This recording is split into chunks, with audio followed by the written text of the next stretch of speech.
Hello friends. तो कैसे हैं आप सब। आई होप कि आप सभी बहुत अच्छे होंगे। तो उम्मीद करता हूँ आपने पिछला वीडियो देख लिया होगा NIFT नोटिफिकेशन के बारे में।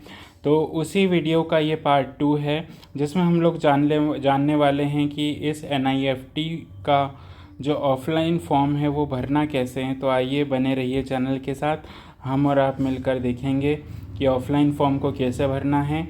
और यदि आप एलिजिबल है फॉर्म भरने के तो आप लोग भी दोस्तों ज़रूर भर दीजिएगा। सबसे पहले ये आप लोग देख सकते हो NIFT भोपाल का ऑफलाइन फॉर्म है। यहाँ पर विज्ञापन संख्या पहले से दी गई है, प्रिंटेड है। तो अब आप लोग दोस्तों, आपका पहला प्रश्न ये होगा कि सर ये ऑफलाइन फॉर्म हमको मिलेगा कैसे। तो दोस्तों डिस्क्रिप्शन बॉक्स में इसका लिंक मैंने प्रोवाइड करवा दिया है, वहाँ से आप लोग सीधे डाउनलोड कर सकते हो। और आखिरी डेट की बात है दोस्तों, तो वो याद रखिएगा कि 31/10/2022, ठीक है।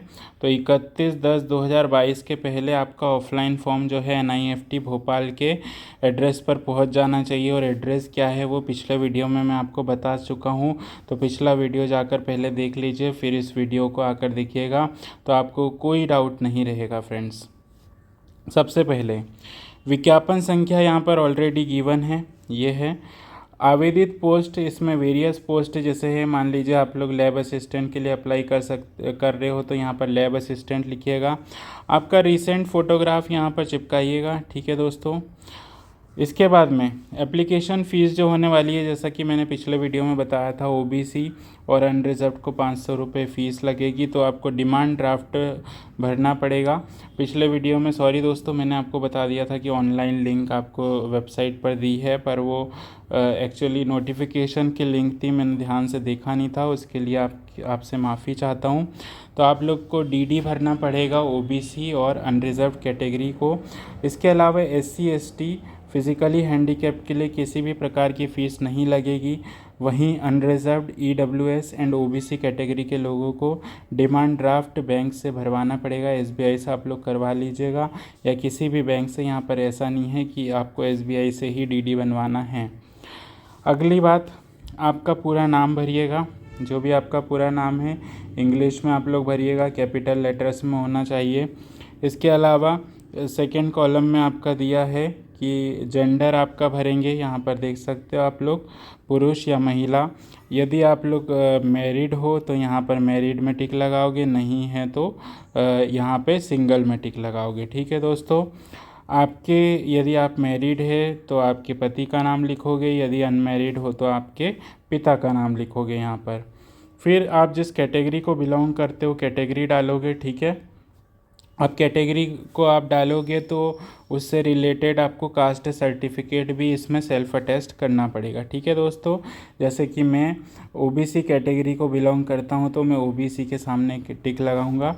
इस प्रकार से आप जिस भी कैटेगरी को बिलोंग करते हो आपको टिक लगाना पड़ेगा।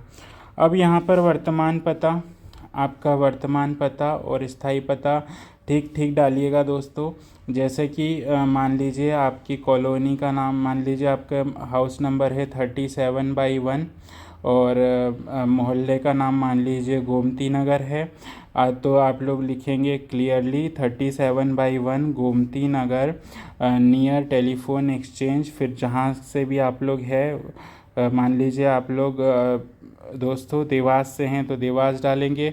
फिर आपका पिन कोड डालेंगे, आप लोग जो भी आपका पिन कोड रहने वाला है, डिस्ट्रिक्ट डालेंगे और फिर आपका स्टेट डालेंगे। तो इतना पूरा एड्रेस डालिएगा, तो आपका जो है ये लोग कम्युनिकेशन के लिए आपको इजीली कांटेक्ट कर पाएँ, ठीक है दोस्तों। यहाँ पर फिर आप लोग अपना ईमेल एड्रेस, आपका जो है मोबाइल नंबर डाल दीजिएगा, और आपका यदि सेकेंडरी मोबाइल नंबर है तो उसमें रेसिडेंशियल में डाल दीजिएगा। आपकी डेट ऑफ बर्थ पूरी डालिएगा आप लोग। फिर आप लोग 31/10/2022 को कितने महीने, कितने साल, कितने दिन के हो जाएंगे ये डालना पड़ेगा। और ये कैसे निकालेंगे, तो वो बहुत सारी वेबसाइट अवेलेबल है गूगल पे, गूगल सर्च मारिएगा एज एज ऑन 31/10, इतना ही डालोगे तो आपको लिंक मिल जाएगी। वहाँ पर आप लोग किसी भी वेबसाइट में जाके आपकी डेट ऑफ बर्थ डालना, वो दिखा देगा आपको कि आप कितने दिन, कितने महीने, कितने साल के हो। अब यहाँ पर दिया गया है शैक्षणिक योग्यता के बारे में कि शैक्षिक रिकॉर्ड की उच्चतम डिग्री से 10वीं पास तक, यानी कि सबसे पहले आपकी हाईएस्ट डिग्री मान लीजिए मास्टर ग्रेजुएशन है वो सबसे पहले, फिर ग्रेजुएशन, फिर ट्वेल्थ, फिर टेंथ, इस सीक्वेंस में आपको डालना है। सबसे बड़ी डिग्री सबसे ऊपर, सबसे छोटी डिग्री सबसे नीचे, ठीक है। जैसे मान लीजिए मेरा ग्रेजुएशन मैनिट से है, तो यहाँ पर मैं डालूँगा सबसे पहले MA NIT, फिर जो भी मैंने डिग्री बीटेक, मान लीजिए मैंने बीटेक किया है तो बीटेक, अब मैंने 2015 से लेकर के 2019 तक किया था तो ये डालेंगे। फिर यहाँ पे आपका परसेंटेज डालेंगे, ठीक है दोस्तों। तो मेरा जैसे CGPA था तो मैं यहाँ पर CGPA डालूँगा, और आपका परसेंटेज है तो परसेंटेज डालेंगे। फिर मान लीजिए आपका यहाँ पे मास्टर्स, यदि आपने MBA किया है तो यहाँ आप MBA डालोगे। फिर यहाँ ग्रेजुएशन जो भी BBA BCom BSc किया है वो डालोगे। फिर आपके ट्वेल्थ का डालोगे यहाँ पर कि आपने यहाँ पर ट्वेल्थ पास किया है, ठीक है। इसके बाद में आपके कॉलेज का नाम, फिर मान लीजिए ट्वेल्थ में आपका PCM सब्जेक्ट था यानी कि मैथ्स है, तो आप स्पेशलाइजेशन में यहाँ पर ट्वेल्थ में क्या डाल दोगे, PCM। यहाँ पे डाल दोगे यदि बायोलॉजी है तो बायोलॉजी, आर्ट्स है तो आर्ट्स, और कॉमर्स है तो कॉमर्स। कब से कब तक, यानी कि मान लीजिए आपका ट्वेल्थ हुआ है 2015 में पास हुए, तो आप लोग यहाँ डालोगे 2014 से 15 तक, ठीक है दोस्तों। आई होप कि आपको सब कुछ समझ आ रहा होगा। परसेंटेज भी आप लोग अच्छे से डाल दीजिएगा। इसके अलावा अगला जो कॉलम दिया गया है रोजगार का विवरण, यानी कि आपने यदि काम किया है तो आप लोग इस कॉलम को भरेंगे, अदरवाइज़ जिस भी पोस्ट में, जैसे कई, इसमें तो सारी पोस्ट में वैसे मांगा गया है कि 2 साल का एक्सपीरियंस होना ही होना, तो 1 या 2 साल का, कई में 4 साल का भी है। जैसे कि उसमें पिछले वीडियो में हमने देखा था जो डिप्लोमा इंजीनियर्स है उनको 4 साल का एक्सपीरियंस मांगा गया। तो आपका एक्सपीरियंस आपने जहाँ जहाँ काम किया है ऑफिस ऑर्गेनाइजेशन में, फॉर एग्ज़ाम्पल मान लीजिए आप लोग MPEB में काम कर रहे थे, इलेक्ट्रिसिटी बोर्ड में, कौन सी पोस्ट पर थे वो, कब से कब तक आप लोग काम कर रहे हो वो, कुल अनुभव महीनों में डालना है, ठीक है आपको।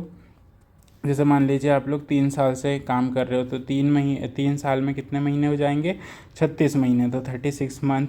फिर यहाँ पे पे बैंड डालोगे, ग्रेड पे डालोगे, मूल वेतन डालोगे आपका, फिर आप लोग करते क्या हो वो यहाँ लिखना पड़ेगा आपको। तो मैक्सिमम नंबर ऑफ़ फील्ड्स यहाँ पर 3 दी गई है, तो आप लोग डाल दीजिएगा। 3 नहीं, सॉरी दोस्तों, 6 नंबर ऑफ़ फील्ड्स है। इसके बाद आपको टोटल नंबर ऑफ़ एक्सपीरियंस में डालोगे कि आप लोग यहाँ पर कितने साल से काम कर रहे हो। अब दोस्तों इसमें यह मत समझिएगा, मान लीजिए आप कोचिंग पढ़ाते हैं और खुद ही पढ़ा रहे हैं अपने घर में ही, तो आपने अपनी कोचिंग का नाम खुद ही दे दिया, तो यहाँ पर आप लोग ये सब नहीं डाल सकते कि मैं 10 साल से कोचिंग पढ़ा रहा हूँ। किसी ऑफिशियल ऑर्गेनाइजेशन में काम कर रहे हो तो आपको यहाँ डालना है, ठीक है, और तो ही आप लोग एलिजिबल रहोगे। इसके अलावा टोटल एक्सपीरियंस मैं बता चुका हूँ। यहाँ पर आपको किसी प्रकार का अवार्ड मिला है आपके ऑर्गेनाइजेशन में, वो आप डाल सकते हो, ठीक है, जैसे आपको प्रशस्ति पत्र मिलते ही रहते होंगे उस प्रकार से। अब यहाँ पर उद्देश्यों का विवरण, यानी कि आप लोग क्यों NIFT को ज्वाइन करना चाहते हो, ठीक है। आपकी हैंडराइटिंग में पूरा आप लोग कि मैं NIFT के प्रति वफादार रहूँगा, मैं पूरी ईमानदारी के साथ काम करूँगा, ये सब डालोगे। Please indicate as to why you wish to join NIFT, इसका आंसर मैं बता चुका हूँ। How in your opinion do you meet the job requirement as advertised. अब आप क्यों मानते हो कि आप इस जॉब के लिए एलिजिबल हो, तो अब आप लोग लिख दीजिएगा। मान लीजिए आप लैब असिस्टेंट के लिए अप्लाई कर रहे हो, तो आप लोग लिखिएगा as a lab assistant I will do my work with honest, और फिर जो भी आपकी क्वालिटीज़ है वो सब आप लोग यहाँ पर मेंशन कर सकते हो। बहुत बड़ा कॉलम है, तो आप लोग इसके लिए गूगल में भी सर्च कर सकते हो इसका answer, how in your opinion do you meet the job requirement, तो इसको आपको बहुत सारे आंसर मिल जाएंगे। सेम कॉपी पेस्ट कर देना, सिर्फ अपना नाम जोड़ देना, नहीं तो आप बोलो कि सर ने बोला कॉपी पेस्ट, तो आप पूरा ही टिप डालो, ऐसा नहीं चलेगा। अब यहाँ पे name and address of 2 refers should be familiar with your recent work, ठीक है।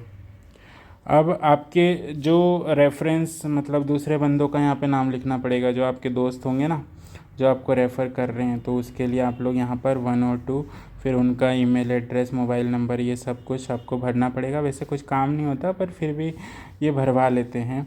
इनसे कभी कांटेक्ट नहीं किया जाएगा, कुछ नहीं होगा। तो आप लोग आपके जो भी करीबी दोस्त हो उनकी यहाँ पे डिटेल्स डाल देना, उनका मोबाइल नंबर पर उनसे पूछ के, ठीक है दोस्तों, ताकि भविष्य में यदि वो लोग कांटेक्ट करें तो वो बता सके कि हाँ भाई ये मेरा दोस्त था या मेरी फ्रेंड थी तो इन्होंने ही अप्लाई किया है। डिटेल्स ऑफ इनक्लोजर, इसमें क्या भरना है, जैसे आपको जो जो मांगा गया है, मान लीजिए अपने 10th सर्टिफिकेट, ठीक है, यहाँ पे लिख दोगे कि आपने एनवलप में क्या क्या भरा हुआ है, ठीक है। 10th certificate, 12th certificate, graduation का सर्टिफिकेट में क्या लिखोगे, अंडर ग्रेजुएशन सर्टिफिकेट, डिप्लोमा है तो डिप्लोमा सर्टिफिकेट, जिस भी फील्ड से रिलेटेड है वो।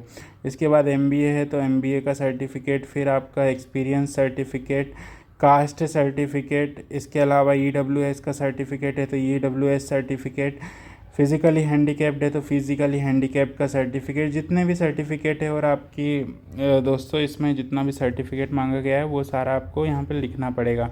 और आप लोग हाँ आधार कार्ड भी आप लोग भेज दीजिएगा ताकि कोई भी दिक्कत ना हो। और आपकी जो आपने फ़ोटो चिपकाई है दोस्तों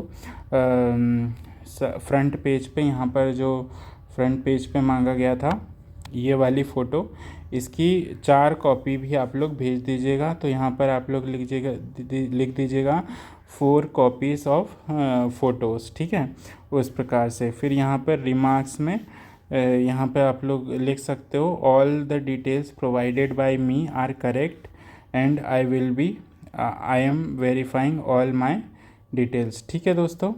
यहाँ पर आपका साइन करोगे, यहाँ पर अभ्यर्थी के हस्ताक्षर, आपका नाम, ठीक है, प्रेजेंट एड्रेस, आपका मोबाइल नंबर और ईमेल आईडी, ठीक है, ये सब लिखोगे।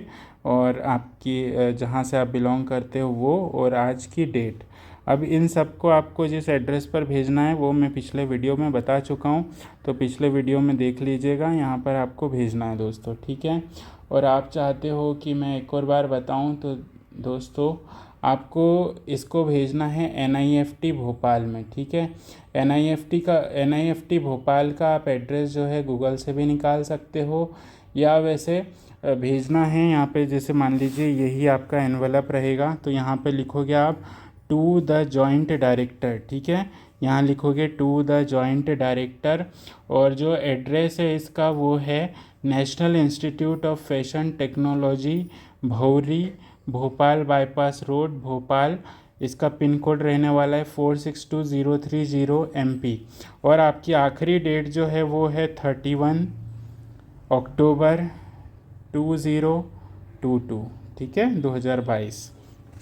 तो आई होप कि पूरा वीडियो जो मैंने डिटेल में बताया आपको पूरा समझ आया होगा। तो ज़रूर दोस्तों, यदि आपको कंटेंट पसंद आया है तो चैनल को सब्सक्राइब किए बगैर मत जाइएगा। नहीं पसंद आया है तो वीडियो को डिसलाइक कर दीजिए, पसंद आया है तो लाइक कर दीजिए और अपने दोस्तों के साथ भी शेयर कर दीजिए। Thank you very much friends, मिलते हैं कल किसी और नए नोटिफिकेशन के साथ। Thank you.